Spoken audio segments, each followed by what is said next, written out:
कि इधर गालीबाजों के समर्थन में कॉकरोच पार्टी वाले, इंडी वाले पूरा माहौल बना रहे हैं, लेकिन उधर उन पुलिस वालों की बात कोई नहीं कर रहा जो 20 जुलाई और उसके बाद हुई हिंसा की घटनाओं में घायल हुए। पुलिस वालों के सिर फट गए, लिंचिंग की कोशिश हुई, हिंसा में 100 से ज्यादा पुलिसकर्मी घायल हुए। इसके बावजूद संसद से लेकर सोशल मीडिया तक पुलिस वालों की ही ट्रोलिंग हो रही है, उन्हें ही विलन बनाया जा रहा है। इस वजह से आज प्रदर्शन में घायल पुलिसकर्मियों के परिवार वालों को सामने आना पड़ा और यह बताना पड़ा कि पुलिस वालों पर क्या बीती, उन्हें कितनी चोटें आई। आप सुनिए घायल पुलिसकर्मी की बेटी क्या बता रही है। यह भी जेनजी ही है बॉस। उसके पापा जब घर आए तो कह रही है कि मेरे पापा की वर्दी पूरी खून से लथपथ थी। एक पत्नी बता रही है वहां की कैसे वो और उसकी 2 साल की बेटी बुरी तरह डर गए थे उस दिन। सुनिए जरा। मेरे पापा जब भी रात में घर आते थे तो वो बोलते थे कि अब ये प्रोटेस्ट स्टूडेंट प्रोटेस्ट नहीं लग रहा है, इसमें बहुत सारे एंटी सोशल एलिमेंट्स जुड़ चुके हैं। उसके अगले दिन ही 25 तारीख को my father was pulled bye a crowdy mob and it was almost lynched near the stage of Jantar Mantar. This happened on 25th and around 2 p.m. he was unconscious at the RML hospital for about 4 hours. रात को 10 बजे के करीब पापा के colleagues उन्हें घर लेके आए और उनकी यूनिफॉर्म पूरी खून से लाल थी। उन्हें ऐसे देख के हमारे लिए बहुत पेनफुल था। 20 जुलाई की रात देर रात जब वो घर पहुंचे चोटिल हालत में, वो क्षण मेरी और मेरी बेटी 2 साल की बेटी के लिए बहुत ही दर्दनाक, बहुत ही ट्रॉमेटिक था। ये लोग इंसान थोड़ी हैं, इनके घर वाले पुलिस वाले जो हैं वो इंसान थोड़ी हैं। ये इंसान की कैटेगरी में मानते नहीं है ना ये लोग इनको, जो उस दिन कॉकरोच पार्टी वाले, इंडी गठबंधन वाले गाली देने वालों को भी माफ कर देने की बात कर रहे हैं, जो हिंसा करने वाले थे उन पर भी कोई कार्रवाई न करने की बात कर रहे हैं। वो तभी ना ये बात कर रहे हैं जब इनको कुछ मानते नहीं हैं। नहीं तो जिसके साथ ऐसा हुआ उसके साथ भी खड़े होते कि इसको भी न्याय दिलाओ। लेकिन इनको न्याय दिलाने की बात करेंगे तो स्टूडेंट का वोट कैसे लेंगे, उसको अपने साथ कैसे जोड़ेंगे। पुलिस कर्मियों के परिवार वाले इस बात से भी आहत हैं कि संसद में घायल पुलिस वालों की बात कोई नहीं कर रहा, उनके संयम और सहनशीलता की बात कोई नहीं कर रहा। हर कोई पुलिस वालों पर दोष मढ़ने में लगा हुआ। घायल पुलिस वालों के परिवार वाले चाहते हैं कि पुलिस वालों का भी पक्ष सामने आना चाहिए। जब मेरे फादर के साथ ये हुआ, I was really disappointed and frustrated. और पार्लियामेंट में भी इसके बारे में कुछ बात नहीं हो रही। लाइक पुलिस वालों का क्या, जिनको जो इंजर उनका क्या। जंतर मंतर में जो प्रोटेस्ट था वो एक स्टूडेंट प्रोटेस्ट था, पर उसमें बस स्टूडेंट्स नहीं थे, उसमें राउडीज थे, उसमें गुंडे थे जो इस अपॉर्चुनिटी का यूज़ करे थे टू क्रिएट केओस और पुलिस वालों को इंजर करने के लिए, उन्हें हर्ट करने के लिए। मैं एक स्टूडेंट हूँ और मुझे पता है कि मेरे पापा जो एक पुलिस ऑफिसर है वो किसी ऐसे स्टूडेंट को हर्ट नहीं करेंगे, वो एक स्टूडेंट की केयर करेंगे। उन्होंने कहा कि जो भीड़ है वो ज़्यादा उग्र हो गई थी और भीड़ के अंदर कुछ शरारती तत्व भी शामिल हो गए थे, जिन्होंने पुलिस फोर्स पर गमलों से, जो भी उनके हाथ में चीज़ें आ रही थी, चप्पलों से, जूतों से और पत्थरों से उन्हें पुलिस फोर्स को घायल कर दिया था। मेरे पति को भी जो ड्यूटी के दौरान हेलमेट दिया जाता है, उनका हेलमेट भी पूरी तरह से टूट गया था और यदि कोई पत्थर का टुकड़ा हेलमेट टूटने के बाद उनके सर पर लगता तो शायद वो आज इस दुनिया में नहीं रहते। ये सोचकर और ये उनके बताए जाने पर मैं इतनी ज़्यादा मेरी रूह कांप गई थी। जंतर मंतर पर दिल्ली पुलिस ने जो एक्शन लिया उसके बचाव में अब पूर्व पुलिसकर्मी भी आ रहे हैं। पूर्व एसीपी केपी कुकरेती ने बताया कि संसद में गलत बयानबाजी हो रही है। फायरिंग का आदेश न गवर्नर देता है, न राज्यपाल देता है, न सीएम, न गृह मंत्री, बल्कि मौके पर मौजूद वरिष्ठ अधिकारी हालात के हिसाब से फैसले लेते हैं। इसको न स्प्रेड होने देना। पार्लियामेंट के फ्लोर में कुछ रिस्पॉन्सिबल लीडर्स ने, ना तो वो पुलिस अफसर रहे, ना उन्होंने कोई ट्रेनिंग की, ना वो लॉ के एक्सपर्ट हैं, पता नहीं किस ग्राउंड पे वो एक अपना वो दे रहे हैं कि भाई उन्होंने एक स्टेटमेंट दिया और आम पब्लिक जो हमारे देश की जनता है उसको कानून की इतनी नॉलेज नहीं है। कि साहब होम मिनिस्टर ऑर्डर देते हैं और ये तो सब उनके ऑर्डर से हुआ है।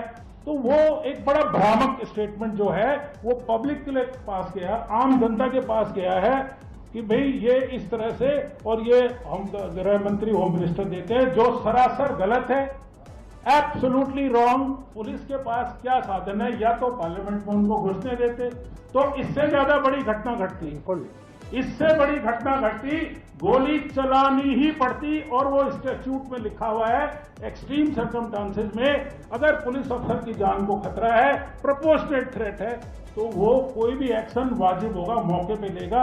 वहां पर ना गवर्नर साहब, ना सीएम, ना होम मिनिस्टर, मौके का सीनियर अफसर या मौके का अफसर उसको डिसाइड करेगा। यानी पुलिस वाले ही कह रहे हैं कि राहुल गांधी अगर थोड़ा सा देश के बारे में सोचें और समझें कि पुलिस वालों को कैसे काम करना पड़ता है, तो ऐसे सवाल उठाना बंद करें। क्योंकि अगर यह भीड़ संसद के अंदर घुस गई होती तो और भयावह स्थिति बन जाती। उन्हें रोकने के लिए तब गोली चलानी पड़ती। 20 जुलाई और उसके बाद के दिनों में पुलिस पर कई बार हमला हुआ, जवानों की लिंचिंग की कोशिश हुई, यह सब कैमरे पर है। इसके बावजूद घायल पुलिस वालों की बात कोई नहीं कर रहा। उनके परिवार को सामने आकर बताना पड़ा कि पुलिस वाले एक तरफा विलेन नहीं है, उनको भी चोटें आई हैं और बाद के दिनों में भी आई हैं। चलो उस दिन तो आपने कहा कि भाई उस दिन लाठीचार्ज हो गया तो पब्लिक ने मार दिया, बाकी के दिन यह सब इसलिए हो रहा है क्योंकि इंडी गठबंधन वालों ने ऐसा नैरेटिव बना दिया कि दिल्ली पुलिस ने अमित शाह के ऑर्डर पर गोली चला दी। लेकिन पुलिस वालों पर इंडी गठबंधन वाले कुछ बोलने को तैयार नहीं। आज संसद में राहुल गांधी से सवाल किया गया तो वो जवाब देने की बजाय हर बार की तरह मीडिया को टारगेट करने लगे। राहुल, जो पुलिस वाले घायल हुए थे उनके परिवारों ने प्रेस कॉन्फ्रेंस की, बीजेपी के हो गया? नहीं, बीजेपी का नहीं, पुलिस वाले की जो परिवार वाले उन्होंने प्रेस कॉन्फ्रेंस की। ये बार बार बीजेपी का बोल देने का क्या मतलब है सर? राहुल गांधी का स्टैंडर्ड है और एसओपी कह लीजिए कि अगर मान लीजिए कोई पूछ ले ऐसा सवाल जिसका जवाब उनको देते नहीं बनेगा तो उसको बीजेपी वाला बता देते हैं। ऐसे ऐसे रिपोर्टर जो सालों साल से कांग्रेस कवर करते आए हैं उनको भी इस तरीके से वो बीजेपी वाला बताते आए क्योंकि उनका सवाल उनको पसंद नहीं आया। और उनका दोष नहीं है। इस देश में सालों साल से एक ऐसी मीडिया रही है जिन्होंने राहुल गांधी से पूछा कि राहुल जी आपको समोसा कैसा लगा, राहुल जी आपने जलेबी खाई, आपको जलेबी कैसा लगा, आपने समोसा का स्वाद नहीं बताया। तो उनको आदत है ऐसे सवालों की। जब कोई ढंग का सवाल पूछ ले तो उसको बीजेपी वाला बताओ, कट लो, निकल लो। आप सोचिए, राहुल गांधी से घायल पुलिस वालों के बारे में पूछा जा रहा है, तब भी कह रहे हैं बीजेपी से हो क्या? मतलब वो क्या चाहते हैं कि घायल पुलिस वालों ने प्रेस कॉन्फ्रेंस की, उस पर बात मत करो। वो कह दिए कि गोली चल गई तो गोली चलने का सबूत ना भी हो तो भी मानो कि गोली चली, और फिर वो कहते हैं कि विपक्ष से सवाल क्यों पूछा जाता है। तो किससे पूछें? आपके एजेंडे को अगर पुलिस वालों का दर्द सूट नहीं करता तो आप नहीं बात करेंगे उस पर, क्योंकि वो आपके एजेंडे में फिट नहीं बैठ रहा है। इधर राहुल गांधी घायल पुलिसकर्मियों पर चुप है, उधर पीएम मोदी को भद्दी भद्दी गालियां देने वाली रुचिका सिंह एक इकोसिस्टम की पोस्टर गर्ल बन गई आज। अब जब कानूनी एक्शन हो रहा है तो रुचिका सिंह का अता पता नहीं, घर बंद है, रुचिका कहां है ये नहीं पता। उसके सोसाइटी वाले बता रहे हैं कि उन्होंने कई दिनों से उसको देखा ही नहीं। सुनिए रुचिका सिंह जहां रहती है उस सोसाइटी के गार्ड ने क्या बताया। यहाँ पे रहती थी रुचिका सिंह? जी हाँ, रुचिका यहाँ पे कई साल से रहती थी। अच्छा। रहती नहीं है अब। अच्छा, किसके साथ रहती हैं? सर अपनी मदर के साथ रहती थी। तो आना जाना उनका रेगुलर रहता है या यहीं रहती? नहीं, रेगुलर रहता था। सुबह सर्विस के लिए जाती थी और ये पढ़ने जाती थी या सर्विस करती थी, इतना तो मुझे मालूम नहीं है, लेकिन सुबह शाम यहाँ से आना जाना था। अभी कुछ दिन पहले, कल परसों में यहाँ दिल्ली पुलिस और नोएडा पुलिस की टीम्स आई थी। जी सर, यहाँ पे नोएडा पुलिस कल आई थी सुबह और यहाँ पे उन्होंने जानकारी जुटाई। उसके बाद में दिल्ली पुलिस आई। फिर उन्होंने जानकारी जुटाई, यहाँ पे वो टीम 1 घंटा रुकी और उन्होंने उनका कमरा फ्लैट में जाकर के चेक किया तो ताला लगा हुआ मिला। रुचिका के परिवार वाले कहां हैं इसकी कोई ज्यादा जानकारी नहीं, पुलिस तलाश कर रही है। इस बीच ये रुचिका के परिवार का पहला रिएक्शन इस पर आ गया है। दावा है कि रुचिका के परिवार ने पुलिस अधिकारियों को लिखित में माफीनामा दिया है। दावा है कि रुचिका की मां ने अपनी बेटी के बयान पर अफसोस जताया है। ये सारी बातें रुचिका की मां ने फोन पर उन सैलून ओनर को बताई जहां रुचिका काम करती थी। सुनिए सैलून की जो ओनर हैं शालिनी, वो क्या बता रही से बात करी। मैंने उनको बोला चलो कोई बात नहीं, बच्ची है आपकी, गलती कर दी, गलती तो खैर नहीं है, मतलब बहुत बिलंडर मतलब कह सकते मिस्टेक है वो, तो अगर कर दी है तो अभी आप स्टेशन जाओ, पुलिस स्टेशन जाओ और फिर वहाँ पे आप एक माफ़ीनामा दो, ठीक है, और उसको बोलो कि जैसे मीडिया पे उसने गाली दी थी वैसे ही आके वो एक माफ़ीनामा मांगे। मे भी हो सकता है कि चलो ठीक है, बच्ची समझ के कुछ भी उसको माफ़ी मिल जाए। मतलब कल और आज में बात हुई थी तो वो कह रही कोई बात नहीं, मैं वो एक्चुअली वो बोल रही थी मैं दे आई हूँ, मैं माफ़ीनामा थाने में दे आई हूँ। ये जो कॉकरोच पार्टी वाले कह रहे हैं कि गाली दे ही दी तो क्या होगा, या जो कह रहे हैं कि किसी पे कोई एक्शन ही मत लो, उन कॉकरोच पार्टी वालों को पुलिस को भी कहना चाहिए कि किसी पे कोई एक्शन नहीं होगा। ठीक है, वेल डन, बहुत बढ़िया। लेकिन जिन्होंने जैसी जैसी हरकतें वहां की थी, जो हम आपको टीवी पे दिखा नहीं सकते, जैसी जैसी गालियां उन लोगों ने दी थी, आप उन लोगों से वैसी वैसी गालियां उनसे बोलिए कि अपने घर में परिवार में मौजूद रह के एक हफ्ते दे के दिखाएं। रोज सुबह उठे वैसी वैसी गाली दें, मां बाप से वैसी ही भाषा में बात करें, वैसी गंदी गंदी अश्लील इशारे करें, अपने घर में करके दिखाएं एक हफ्ता। फिर हम मान जाएंगे कि ये तो जेनजी का स्वभाव है, वो तो ऐसे ही करता है, वो तो ऐसे ही बात करता है, इसमें कोई बड़ी बात नहीं। फिर जो ऐसा एक हफ्ता करके दिखाए अपने मां बाप के साथ, उसको माफ कर दीजिए। अपने मां बाप के साथ नहीं करोगे, अपने घर में नहीं करोगे, देश तुम्हारा घर नहीं है। यहां जो है वो भीड़ क्या दिखी, उसके बाद जो है जो मन में आया वो कर दिया, वो बोल दिया, और फिर कहा कि हम तो जेनजी हैं, हम तो ऐसे ही करते हैं। तुमको सहना सीखना पड़ेगा, तो अपने घर में करके दिखाओ। फिर रुचिका सिंह के बारे में और जानकारी जुटाने के लिए नोएडा के उस सैलून में जहां रुचिका ने कुछ दिन काम किया था, वहां हमारी टीम गई। सैलून ओनर का दावा है कि रुचिका सिंह ने सैलून में अपना नाम मैनशील बताया था। यह भी खुलासा हुआ है कि जब रुचिका को जॉब देने के लिए उसका आधार कार्ड मांगा गया तो उसने सैलून ही छोड़ दिया। सुनिए इस सैलून के ओनर टीपी त्रिपाठी क्या बता रहे हैं।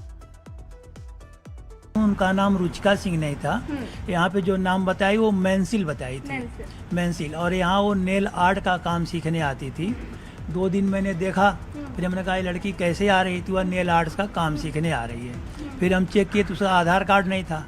जब मुझसे आधार कार्ड मांगे तो 2 दिन 4 दिन टरकाती रही, यानी मैक्सिमम 1 हफ्ते या 10 दिन यहाँ पे काम सीखने आई। फिर रुचिका सिंह के खिलाफ दर्ज एफआईआर में जो धाराएं लगाई गई हैं वो क्या हैं और उसमें कितनी सजा हो सकती है वो सुन लीजिए। बीएनएस की धारा 352 लगाई गई है, यानी शांति भंग करने के इरादे से अपमान करना। अधिकतम सजा 1 साल की जेल और जुर्माना दोनों हो सकता है। बीएनएस की धारा 353(1) सार्वजनिक शांति में बाधा डालने वाली झूठी गलत जानकारी फैलाना, अधिकतम सजा 3 साल की जेल और जुर्माना या दोनों। बीएनएस धारा 356(1) ये मानहानि के अपराध से जुड़ी हुई है, अधिकतम सजा 2 साल की जेल और जुर्माना या दोनों। आप यह भी देखिए कि एक तरफ अपशब्द कहने वाले प्रदर्शनकारियों के समर्थन में इंडी वाले अभिव्यक्ति की आजादी की दुहाई दी जा रही है, लेकिन आज एक ऐसी चीज हुई जिसमें इंडी के अभिव्यक्ति की आजादी वाले स्टंट को एक्सपोज कर दिया। आज बांग्लादेश की जानी मानी लेखिका तस्लीमा नसरीन कोलकाता पहुंची। तस्लीमा नसरीन 19 साल के बाद कोलकाता पहुंची। तस्लीमा नसरीन ने एक किताब लिखी थी जिसे इस्लाम विरोधी बताया गया था। 2003 में बंगाल की सरकार ने किताब को बैन कर दिया था। वो आखिरी बार 2007 में कोलकाता आई थी। आज कोलकाता पहुंचने पर उन्होंने कहा कि मैंने कभी अपने मन से कोलकाता नहीं छोड़ा, बंगाल की सरकार ने मजबूर किया। सरकारें बदलती रही लेकिन मुझे कोई सुरक्षा नहीं दी जा रही थी, लेकिन अब ऐसी सरकार बंगाल में आई है जिसने मुझे सुरक्षा का भरोसा दिया है। मैं तब जाकर कोलकाता आ सकी हूं, यह उन्होंने कहा। आप सोचिए, कट्टरपंथियों के डर से 19 साल तक एक जानी मानी लेखिका को बंगाल से दूर रखा गया। तब किसी अभिव्यक्ति की आजादी की कोई परवाह नहीं थी इन लोगों को। सुनिए तस्लीमा नसरीन को। Come to Kolkata because I didn't get security and I didn't get any support from other governments, but this government actually provided me with security so that I could come back.